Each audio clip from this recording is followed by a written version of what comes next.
I almost gave up.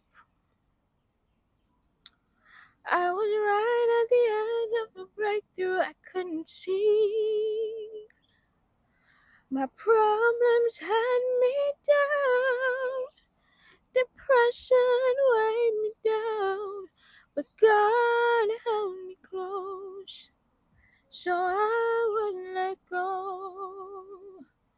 So I'm here today because God kept me. And I'm alive today only because of His grace. Oh, He kept me. God kept me. He kept me. So I wouldn't